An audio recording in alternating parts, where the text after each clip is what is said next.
And he's only stayed at them for like 1.5 to 2 years. It's kind of crazy, in fact. Aku-san, is it running? Okay. So basically, it's kind of interesting. But his thing is a little bit different, right? Because he works in retail, in fashion retail. In some industries, it's more acceptable, right? But in most industries, you're very, very right. That's an excellent point that you brought up. In most industries, you don't want to be seen as someone who just jumps around too much. You know, it's better for you to stay. I think the job that I was in, the industry that I was in, it's very standard for people to do it for 2 years. And then either people go pursue a graduate degree, right? They pursue a master's, or they'll change to a different company, basically. It's very standard, my first job. Even now, my second job, basically, this industry, fashion is a very, the word is volatile. And volatile means something that changes very quickly.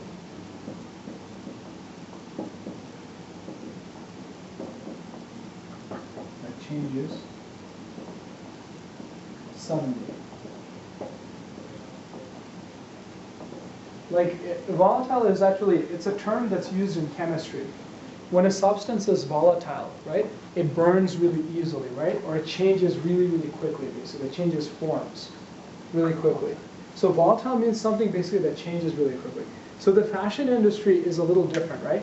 Fashion industry is kind of like, 1 year your sales could be great, and the next year your sales could be down 30%. It's very much like, you know, over time, and anytime your sales go up and down, right? What happens is if your sales go down, do you think you can keep a lot of people? No, people start to lose their jobs, right? They only keep the absolutely necessary people. And then when the sales pick up again, you need to start hiring people, right? You need people to do the work. So in that situation, if someone specializes in working for fashion companies or in retail, right? They can say, oh yeah, because of economic downturn, I was let go of my job, or, you know, I chose to leave because there was a better opportunity. But you're right, in general, it's very important for a company to think that this is a stable person, right? Or for you to have a very, very good reason, right? You could be like, okay, well, my fiance needed to move to another area. Like some type of reason that's totally understandable. That's something that you need. You can't just be, because otherwise you don't really have a good excuse. You can't just say, oh, I didn't like my boss. And that happens all the time. In next class, we're actually going to talk about that, how to deal with people. How to work when you're working, right? You're always going to meet people who you don't get along with. You're always going to meet people who, you know, you don't have the best relationship with, right? But I think like it's important to know how to work with those people as well. But in any event, so really what we're getting at is that, you know, certain industries are different from others, right? Some industries are volatile. Some roles are volatile, right? Think of someone who's a designer, right? My role is kind of stable at the company, right? I work in finance, right? My tasks are very set. It doesn't change, no matter if the company is doing well or if they're doing poorly, right? But think of someone who's a designer, right? So if your designs are really popular, right? That's great. The company is doing really well. You're getting a lot of money, right? That's fantastic. But then if you keep making the same designs and next year it's not as popular, guess what? You're probably going to get kicked out, right? That's just the way that it is. So for that reason, it's really it really depends on your role, and it depends on the industry, right? So it's flexible in fashion industry, right? In the fashion industry is more volatile than others, right? So let's just write that down. Right? The fashion industry. Well, let's actually say the fashion and retail industries are very volatile as compared to others.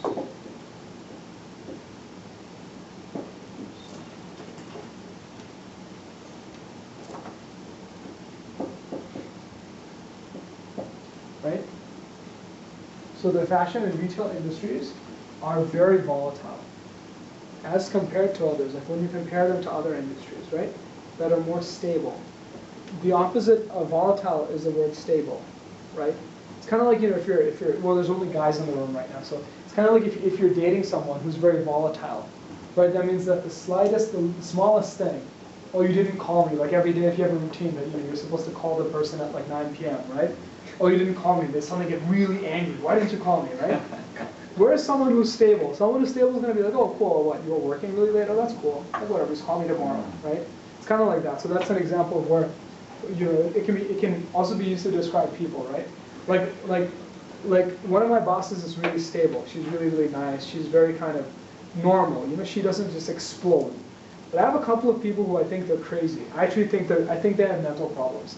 They're incredibly volatile individuals. Something doesn't happen, they just start shouting, basically. It's crazy almost. But unfortunately, these are the type of people who work in the fashion industry, right?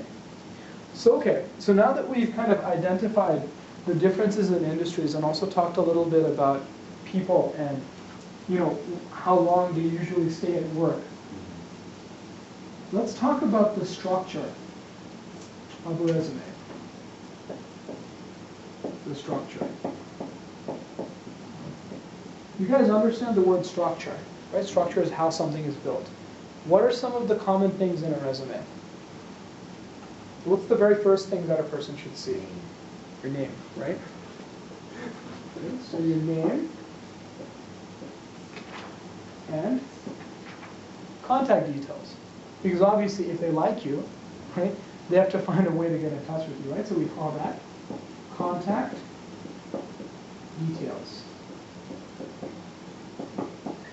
Right? What else is on a resume? You're talking about your school.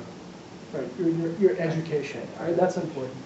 I think like no matter what stage you are, unless you've been working for like 30 years, and even then you should have a small section saying either I got my graduate degree from this university or I got my degree from this university. But 99% of the time, right, your education is really, really important.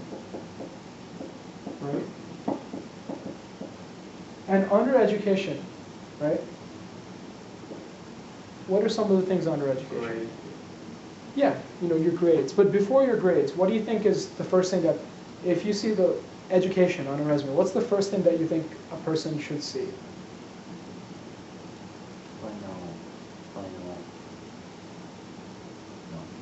Think about it. What should come before your grades? High school, university. Right. So depending, so let's assume this is someone like us, right? Someone who's a university graduate. So in that sense, it should be your most recent education, most recent, right?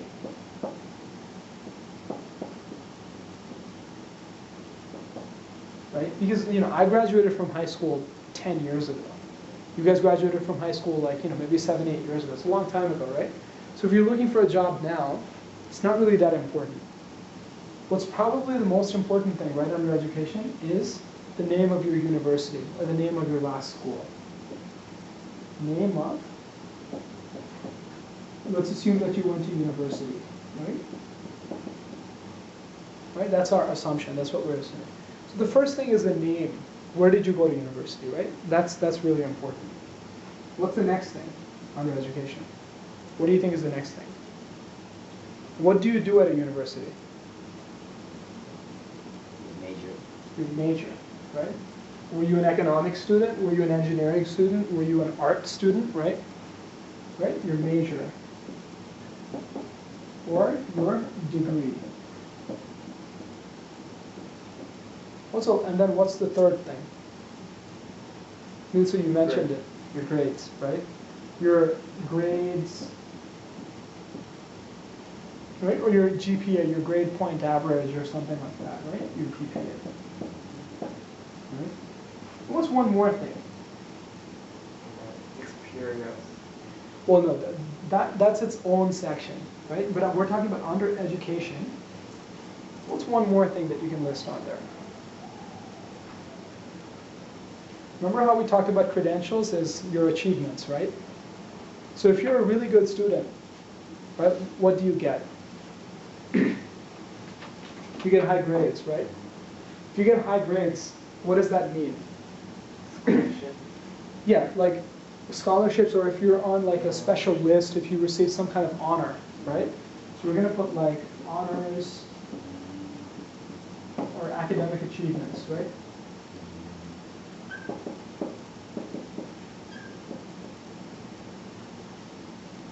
Right? So the most important thing about a resume, and this is something that I'm going to come back to several times, right? A person should be able to look at your resume, right, for 8 seconds, under 10 seconds. They should be able to spend not more than 8 to 10 seconds, right? And they should be able to find out, inside of that 8 to 10 seconds, they should be able to find out the most important things about you. That's really, really important, right? But what do you need your resume to be? What characteristic does your resume need to have for them to easily find all the information that they're looking for?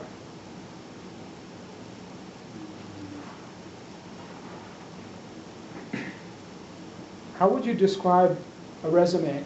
Brief. It needs to be brief, right? Yeah, that's one thing. But it needs to be organized, right? So if you look at this, right?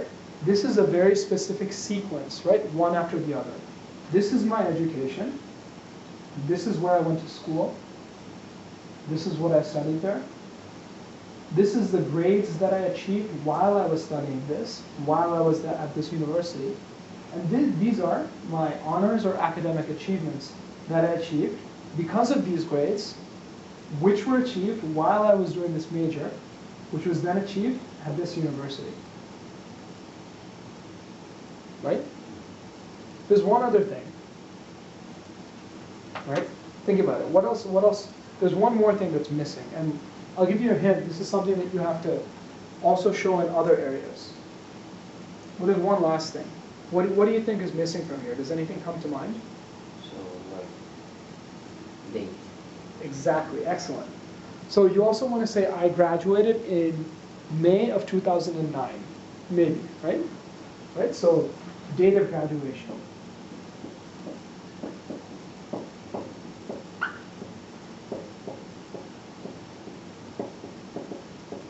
Right? May of 2009, May of 2007, January of 2005, whenever it was that you graduated, right? And later on, we're going to draw a map to show like where it's usually like a good format to show this stuff, right?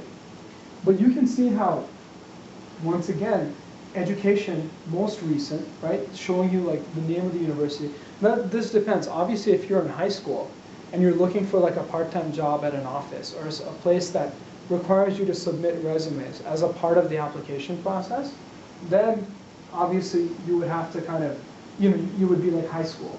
Okay, well, what are the subjects that you're taking in high school, right? What are your grades? Things like that. But those resumes can be a little bit more disorganized. This is about a professional resume, especially for, the point at which you guys are at your careers right now. This is like people, anytime you apply to an office, right? Or if you have within the office there's resumes being exchanged, people want things to be very, very well organized. Because the more organized something is, the easier it is to read, right? Like in a newspaper, right? Does it make any sense for it to take 30 minutes just to find out where the sports section is? No, right? I mean, think about it. You just need the very first page, right?